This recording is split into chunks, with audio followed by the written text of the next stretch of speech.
আসসালামু আলাইকুম। আশা করি সকলেই ভালো আছেন। আমি আপনাদের জন্য এই নীলকণ্ঠ গাছের এই ভিডিওটা নিয়ে এসেছি।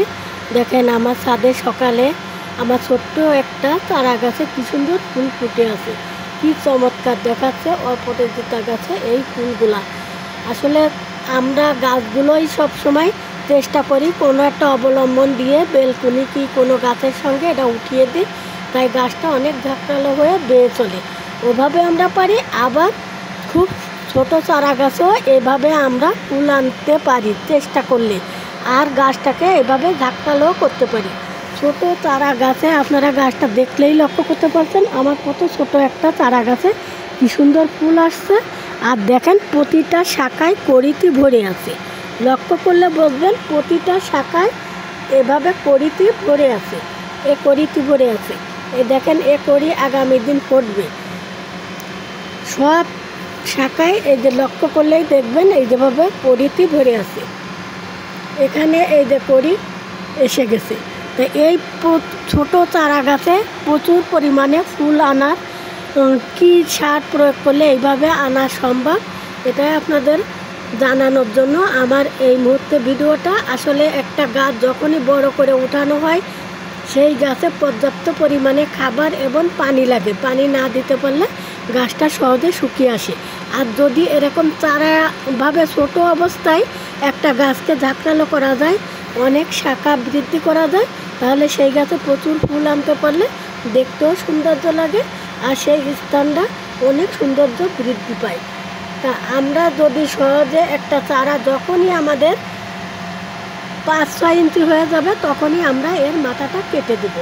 দেখেন আমার লক্ষ্য করলেই বুঝবেন, দেখেন এই শাখাটার মাথা কিন্তু আমি অলরেডি কেটে দিয়ে দিছি, কেটে নিয়ে নিয়েছি। এখন এই গাছটা এর থেকে আর বাড়াবো না, এর জন্য এর পাশ থেকে যে শাখাগুলো এই যে ছোটো শাখা বেড়ে আসছে, এটা যখন আর একটু বেড়ে আসবে তখন ওর মাথাটা আবার আমি কেটে দেব। এইভাবে প্রতিটা শাখার মাথা কিন্তু এই যে এই শাখাটার মাথাটাও আমি কেটে দিছি, লক্ষ্য করলেই বুঝবেন এই শাখার মাথাটাও কেটে দিছি। এই পাশ দিয়ে আবার শাখা বেরো আসছে।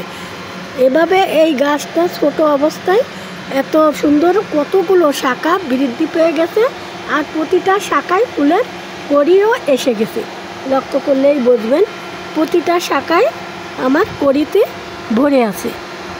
তা অপরাজিতা গাছ আমাদের সকলেরই পছন্দ, আর এই ফুলগুলো দেখতে খুবই চমৎকার লাগে। তা আমরা খুব সহজে ছোট অবস্থায় একটা গাছে এত প্রচুর পরিমাণে ফুল আনতে গেলে আমাদের বেশি পরিচর্যারও প্রয়োজন হয় না। গাছটা সবসময় যে মাটিতে পানি দাঁড়িয়ে না থাকে এমন একটা মাটিতে আমরা গাছটা প্রতিস্থাপন করব, আর গাছের সব খাবার দেব। যখনই আমার প্রথম শাখাটা কেটে দেবো, দ্বিতীয় শাখা বেয়ে আসবে তখন থেকেই আমি পটাশিয়াম খাবারটা ব্যবহার করব। তো জৈবভাবে আমরা ঘরে বসেই পাকা কলার খোসা টুকরো করে পানিতে ভিজিয়ে 3 দিন রেখে তারপর ওই পানিটা প্রয়োগ করতে পারি।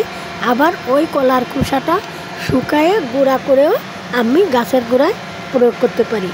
আর কীটনাশক হিসাবে আমি সবসময় লিকুইড ভিম পাউডার দিয়ে 15 দিন অন্তর অন্তর গাছটা সম্পূর্ণ ধুয়ে দিই। কোনো পোকামাকড়ের গাছের পাতা দেখলেই বুঝতেন কোনো পোকামাকড়ের আক্রমণ আমার এই গাছে হয়নি। তো এভাবে খুব সহজে ঘরোয়া পদ্ধতিতে আমরা যদি এই গাছটা পরিচর্যা করি তো এত সুন্দর ফুল পেতে পারবো। আর ক্যালসিয়াম নাইট্রোজেনের জন্য আমরা ঘরে যে চা খেয়ে থাকি ওই চা পাতিটা ধুয়ে শুকিয়ে, আর যে ডিম খেয়ে থাকি ওই ডিমের খোসাটা ধুয়ে শুকিয়ে গুঁড়া করে আমরা গাছে প্রয়োগ করলে আমার গাছ এরকম সতেজ সুন্দর থাকবে। দেখেন আমার গাছের মাটি অনেক ভিজা, তারপরেও মাটিটা কত ময়েশ্চার।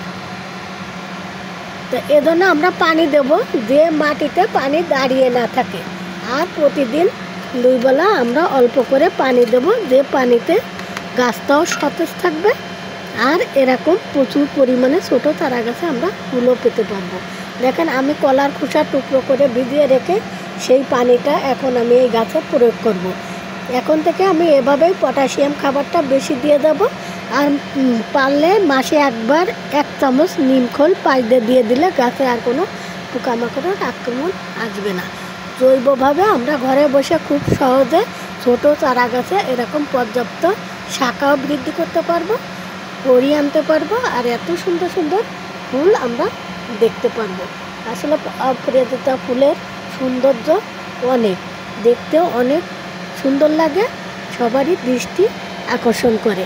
তা আমার ভিডিওটা যদি আপনাদের ভালো লেগে থাকে লাইক শেয়ার কমেন্ট করবেন। সকলকে অসংখ্য ধন্যবাদ। আসসালামু আলাইকুম।